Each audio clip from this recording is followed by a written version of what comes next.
Hello, everyone. It's Miss Owen. In the library, the past couple weeks, we've started a book together. It's Charlie Bumpers versus the Teacher of the Year by Bill Harley.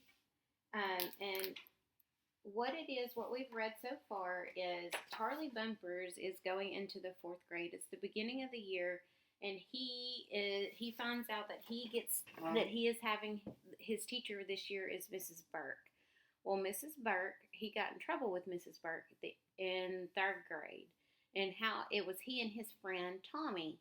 His friend, they were playing in the hallway, and they pulled each other's shoe off, and they both threw each other's shoe down the hall, and then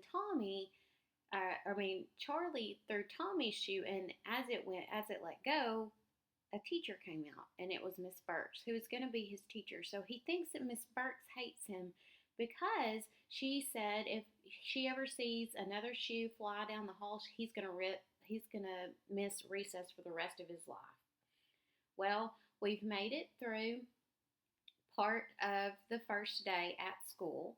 He has met Mrs. Burke, and she has called the place her empire when talking about the different rules, and she has what they call exploding fingers, which is a snap. And then we also met the PE teacher who's new to their school this year, and he got dubbed the Intergalactic Supreme Commander of Soccer Balls because he wanted to keep control of the soccer balls. We're going to pick up the story at Chapter 8. It's called A Colossal Mistake. Our family eats dinner together almost every night. Some evenings my dad has to work late, and sometimes my mom, who's a visiting nurse, has to be away at dinner time, but mostly we eat together. And every weeknight, Dad makes us give reports on our school day. If we don't say enough, he makes everyone else be quiet until you say more. He doesn't care what you tell about. You can make up something silly if you want. Once I said, "Today the entire third grade threw up from eating moldy chicken fingers." My dad laughed. He's a pretty funny guy, and he likes it when we make jokes. But that night I didn't feel like being funny. For one thing, Mrs. Burke had given our class more homework than I had ever had before. "You first, Squirt," Dad said to my sister. She talks for a million hours. It took her longer to talk about her day than the day itself. At the end, she looked straight at me and said, "And her name is Mrs. Diaz, not Deezus." "I told you that," I said. "No, you didn't," she said. Dad asked my brother to go next. Usually he asked me second, but I think he could tell that I wasn't in a talking mood. I was busy scowling at the squid. My brother had plenty to say about his first day in middle school. We got to go to different classes for different classes, got different rooms for different classes, and we have to carry around a map of the school so we won't get lost. Jason's in all my classes but one. It's really cool, and at lunch you can sit anywhere you want. That made me even grumpier. If Mrs. Burke was in charge of middle school, they'd probably have to sit in assigned seats even at lunch. Then my father looked at me. "Well, Charlie, I see you're still breathing after your first day." "Too bad," said Matt. "Matt," Mom said. "It was a whole, I have a whole hour of homework tonight," I grumbled. "I don't have any homework," said the squid. I want homework." "You can have mine," said Matt. "You don't usually complain about homework, Charlie," my father said. "Is something else wrong?" "Mrs. Burke has a million rules." "Wow, that's a lot of rules. Does she write them all up on the board, or do you have to memorize them?" "Sometime when my dad's being funny, it isn't funny. I ignored him. And we have to sit in assigned places," I added. Dad just gave me a look. He still didn't seem to feel very bad for me. "And Samantha Gerksky sits right behind me." "Uh-oh. I seem to remember you talking about her," Dad said, and took a bite of a potato. "You know, Dad," Matt said, "that's the girl Charlie wants to marry when he. "Be quiet, you idiot," I shouted. "Charlie," said my mom. "Oh my," said Matt. What language? You're not supposed to say idiot, said the squid. Mabel, said Matthew, you just said idiot. But not like Charlie, she yelled. I was just saying not to say it. But you did say idiot, said Matt. You said idiot too, she said. Now she was laughing, beginning because she knew she was saying it.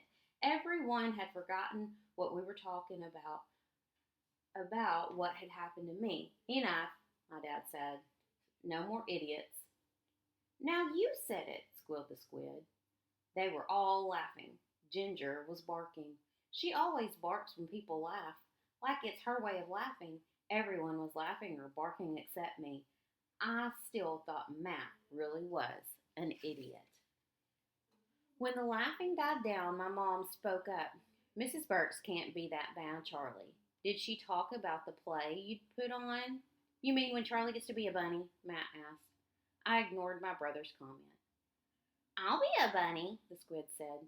Something good must have happened today at school, Mom said to me. Nothing I can think of. Even the new gym teacher is like an army general and won't let us use the new soccer balls. And Mrs. Burke isn't going to like me no matter what I do. Mrs. L liked me right away, Matt said. We got along great. Matt, Dad said, you're not helpful. I'm sure Mrs. Burke will grow to like you, Mom said. She hates me, I said. I can tell by the way she looks at me. Everyone always likes you, Charlie. Wait until she sees all the things you're good at. Like what? I said. You're good at math, Mom said. She was right. I was pretty good at math. And reading? Okay, I said. You're good at being an idiot, said Matt.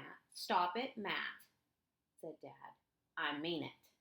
You're good at a lot of things, Mom went on, and you're a good kid. That's what moms do. They tell you you're good when you think you're not.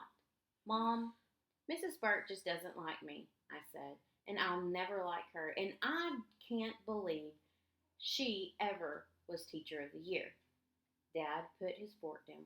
Charlie, you don't have to like Mrs. Burke, but you do have to learn to get along with her because you're stuck with her for the whole year.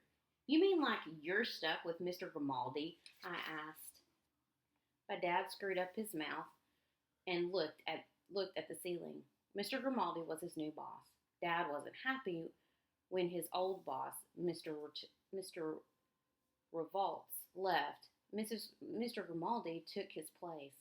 He was always complaining to Mom about him. I guess sometimes parents don't realize that their kids hear what they're saying to each other, but we do. Charlie, said my mom, you shouldn't say things like that. I agree completely, said Matt. Hold it, Dad. Dad held up his hands.